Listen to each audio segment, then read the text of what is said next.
And that requires vision, and it requires turning things around like you did. It requires taking the pain of your life and being activated by it.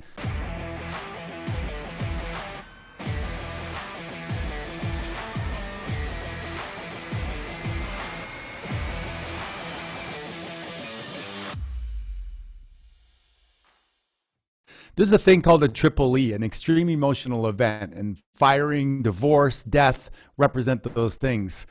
And some people use those as springboards to become better version of themselves.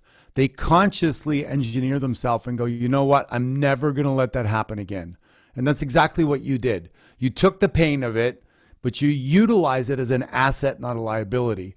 And I point that out because a lot of people are really not clear on how to utilize adversity to make themselves better. Stephen Kerr, who's one of the greatest basketball coaches and was in that dynasty with Michael Jordan, during that time, he lost his father, who was overseas and got shot in the head when he was working for the embassy in, I think, Iran or something like that. And he internalized that and he drove himself to the basketball floor and he took all the pain and he practiced and practiced and practiced and he became great. And so I invite the listeners that when something happens to you, to change it that it's happening for you and turn it into an asset, not a liability. So I just want to point that out, George, because you did that and you Right. changed the direction of your destiny. Well, thank you. And I think an important lesson for some of the folks listening, right, is you need to dissect the bad, right, and say, okay, what did I learn? What can I do differently? What was my fault? What was not my fault? And that's kind of, and I can tell you, I mean, I empathize with some of the folks that are dealing with the coronavirus, and but there is a portion where you've done things incorrectly, and now they're sort of, now you're sort of paying. Those mistakes have been embellished, right? But I think this is a great time to say, okay, things are not going well for me now, but what did I personally do wrong, or could have done differently to have a better life? And I mean, you're right about that. I think you get to a point where you say, I can do better, right? And I don't deserve this, and I can live better, and I can hang out and play basketball on Tuesdays at 10 o'clock in the morning. I mean, you know that, you know, it's, I mean, I don't, go to a gym on on a Tuesday or Thursday, at like 11 9:30, 10 a.m. o'clock.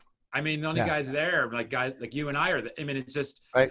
it's everybody else is running to work in the mousetrap, the rat race. And that requires vision, and it requires turning things around like you did. It requires taking the pain of your life and being activated by it. So tell us how, what was your inner narrative? Go right back to that time where you like, did you get pissed? Did you feel insecure? What was that allowed you to now become an entrepreneur? Right. I mean, it was first of all, I everyone had told me, hey, listen, George, don't quit your cool little six-figure job. I was in my 20s, and don't just go to Miami 4 days later for some guys you don't know. Do some due diligence. Everybody told me that. I didn't listen to them. So there was pride, right? I didn't want to go back. Secondly, I had nowhere to go back. I mean, I didn't want to, I've got this, pretty strict family where it's not exactly like I'm going to go back and hang out with daddy. It's not like that. I didn't have anywhere to go, and I thought, like, I can either go get a job and I'm going to do the same thing for the next boring 50 years, right? Or I used it as a pivot point. And I think that's a lot of, and I didn't have any, listen, I didn't have any money. I didn't have anybody who was going to lend me any money.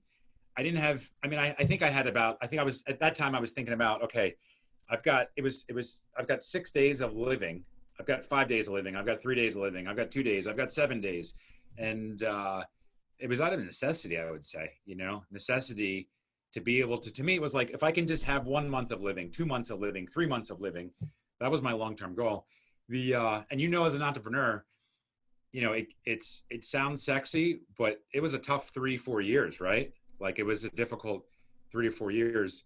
After about 3 or 4 years, I started to get it. I think I started becoming good at what I was doing, the recruiting, and I was able to build it up to about 50 people. So I went. It's a zero to hero story, right?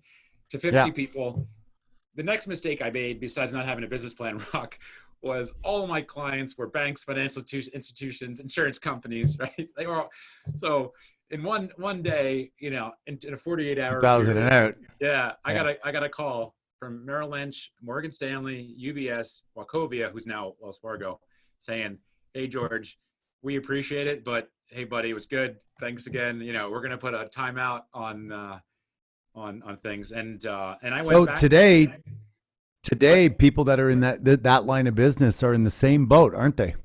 No, exactly. Well, I went from 50 people back to zero, right? So you Right. know this. That was the first really, okay, I have a choice again, right?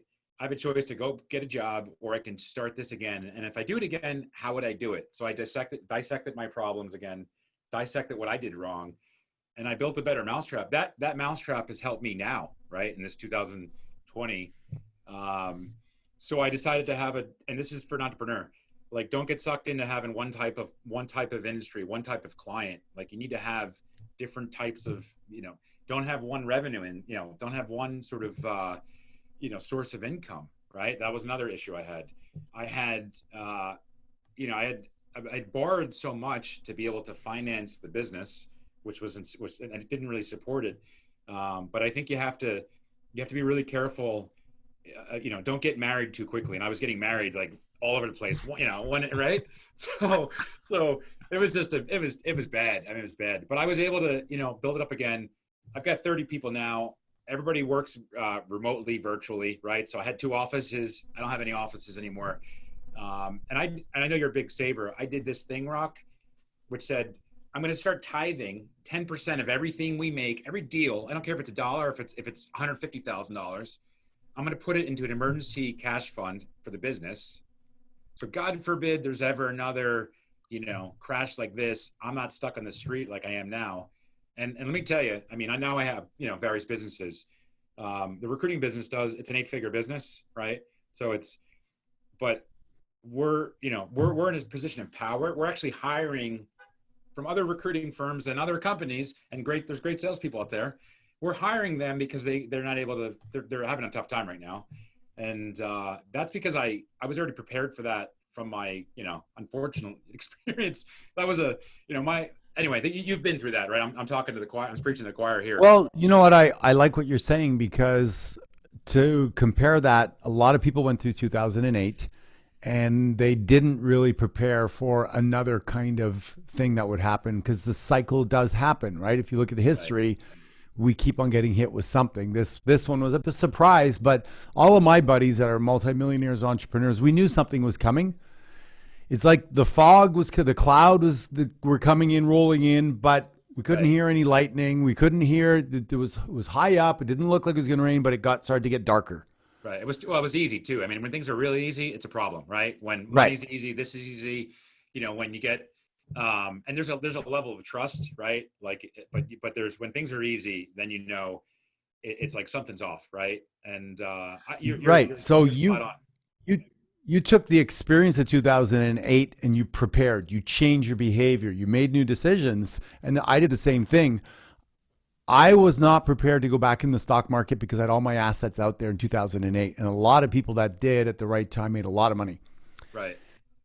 And in the last week, I've made a lot of money in the stock market because my powder was dry and I was cash rich, waiting for something. I didn't know what it was, but I know the patterns. When you've been in it and through it, Right. like you can get ready and then you can capitalize.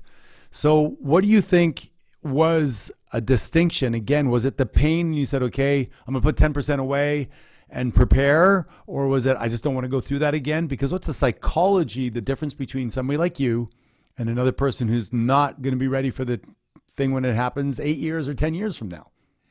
Yeah, I think a lot of it is just it's a um I mean, to build up a business and you hustle and you struggle and you do, to do that and just to lose it. I just didn't want to. I knew there was two things. I thought, I definitely don't want to work for somebody else. I'd like to still be in control of my own destiny. And the second thing was, if I have to protect myself and I have to protect when I have a family one day and things like that. and it was more of a protection thing. 10% for me was an easy. I don't see it.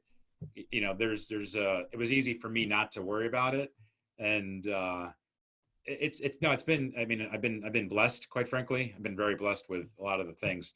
But I'm the same guy. I mean, you know, listen, I've got a pretty easy work schedule. I work a couple of hours, you know, 2 or 3 hours a day. But if I need to tomorrow, I mean, I'll work 20 hours. I don't care. You Sure. know, I've got that. It's like you, right?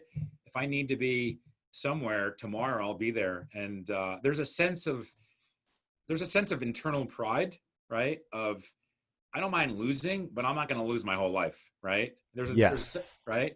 There's a sense of okay, I lost, you know, that's cool, but I'm coming back. We talk. Tell if you don't mind, tell the listeners what I said to you about the push-ups just before we started. I don't know if you can tell them that. That you're going to get up to 100 pushes so you can kick my ass? Exactly. I can only do like 40 now, 50, right? But hey, but I'm coming for you, right? But it's that mentality. Yes. It's the I might lose the first time, right? But at least you know I'm coming for you. You'll get And better trying. You'll be in the yeah, game. You'll compete, right? You'll have sweat yeah, and blood on yourself, but you'll be fully fucking alive. yeah, exactly. And it's this idea of like, you know, if you win 51% of the time and you lose 49, listen, I had a pretty good life, you know, Yeah. like I don't, this is the, you know, I have a lot of the stuff now is virtual, and this is as a business owner. And I think this is a fear people have. Some people have the fear of just calling people on the phone, right? They don't want to call people. And you know, you ran, you know, a bunch of realtors, right? I mean, I say a bunch, I mean, you ran a ton of, right? The largest in Canada, right? Um, you know, you're going after prospects. They're like imaginary voices, you know, that you're hearing, right? So you got a phone. They're just, you know, a lot of these people you'll never meet. They're imaginary. It's all in your head, and it's that mind game that I think you and I have learned how to Yes. control. That others, and you know, your question was like, what made you do it? It's your own internal mind game. You can you're either going to win or you're going to lose, and it's up to you how you decide how you want that to play out, right? Well, So it's all yeah. perspective. Yeah, it totally is. And if it's interesting, if you think about it, let's say you're concerned about going to a cocktail party and what people are going to think because you want to fit in or what have you. Well, guess what? You walk in, everybody else isn't just thinking about you. They're thinking, do I fit in?